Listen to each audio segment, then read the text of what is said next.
Why do you think, if, like, especially that fall when there were so many, why do you think a lot of states are so reluctant to put specific enumerations in legislation, like, for same-sex bullying? If there's been, like, because then they'd have to do something about it. anything there, well, like, why would they be so... Why wouldn't they?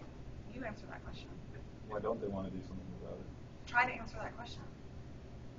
The way they were raised, their biases, their norms they're trying to conform to society. I mean, I think that, like, part of, to go back to my thought about your question about how does this go from high school to college, I think a big piece is the missing education. I mean, when we talk about sex education, it's not inclusive of LGBT anything. Right. Which is really dangerous, both just in terms of, like, sensitizing people to, like, the existence of LGBT people, let alone preparing LGBT students to protect themselves, to make healthy choices. We don't get knowledge about ourselves in the same way because we're not reflected in a curriculum, and it's dangerous, and it's dangerous, I think, for everybody. But why I think it perpetuates, and it's not just high school, it's middle school, it's elementary school, and part of it, I think, is because it comes down to this heteronormativity and I'm going to talk about sexual orientation. So sexual orientation, we're talking about this idea of heteronormativity, or this kind of pervasive cultural belief that everyone's heterosexual until proven otherwise. Right. And it's just not true. It hasn't been true throughout history. It hasn't been true throughout different cultures. And yet, we're really reluctant as a culture to acknowledge different sexual identities besides heterosexuality. And then couple that with the gender stuff, and I want to talk about them separately because they are different. We're very fettered to a gender binary system in this culture, and so people who are so bold as to break out of that gender binary get punished for it, and they get punished for it in very violent ways. By that you mean like one or the other? You have to be man or woman? You have to be male or female, and if you're male, you have to be masculine. Right. You can't be male, but like be super feminine. Right. So yeah, I'm talking about like there's male and there's female. And we want masculine men, and we want feminine women. Yeah, absolutely. So that's what I'm kind of mean by the gender binary. That there's only two choices, and that they look like very boxed in kind of ways. But that's not how real people are. Right. That's not how real people identify. That's not how real people express themselves. That's not even how real bodies are born. I mean, when you want to get really funky about it, you start looking at, the way bodies are born. And we have a whole slew of intersex people who are born who aren't clearly male or female. There's not really any black and white to any issue. There's not. But culturally we kind of box people in as if it's black and white, as if it's very clear cut. Right.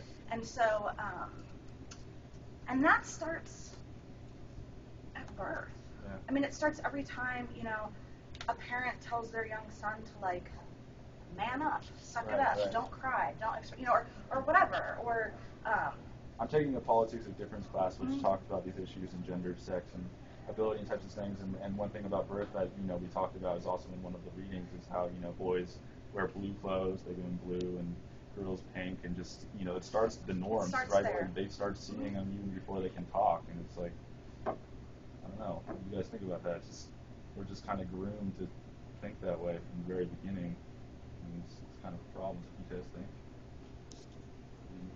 I mean, I think the gender binary is a contributor to this kind of harassment because, like I said, like bodies aren't born into a binary. People that don't identify don't express themselves in a binary, and then people don't love in a binary either. And so,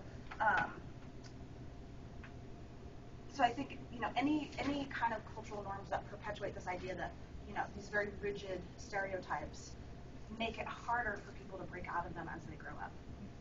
So I'm pregnant right now. You may have noticed. Yeah. And I very much aspire to raise kids and with less rigidity around gender roles. Right. But that's me, Okay, so you kind of touched on it with the not being taught in the curriculum, with sexual education. But what are the overall impact of the implications of allowing bullying to happen in schools?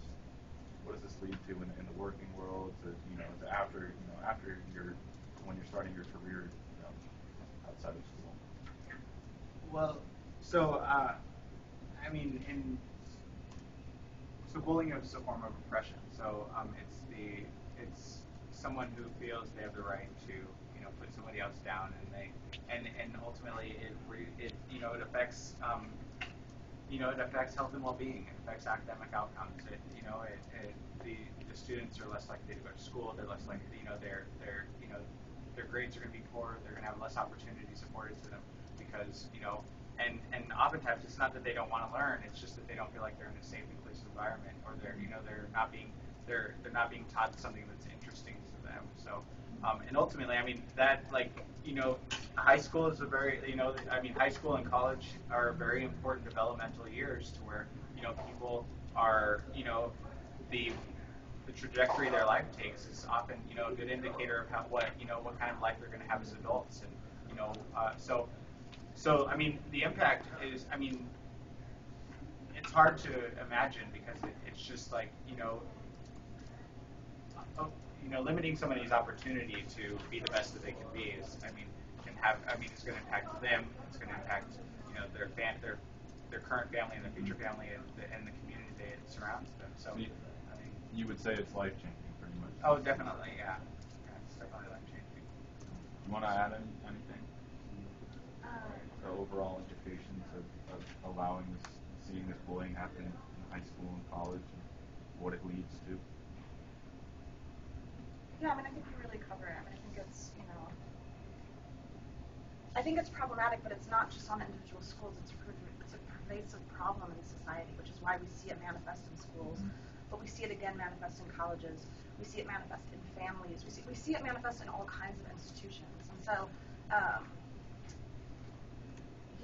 think it's pervasive, and it's it's something that I think it's going to take everybody. Right. Like, it's not just like for LGBT people to fix. I wouldn't even say it's just for schools to fix, because schools kind of, there's more we can do in schools than we can do just like, on the streets or something, Right. But,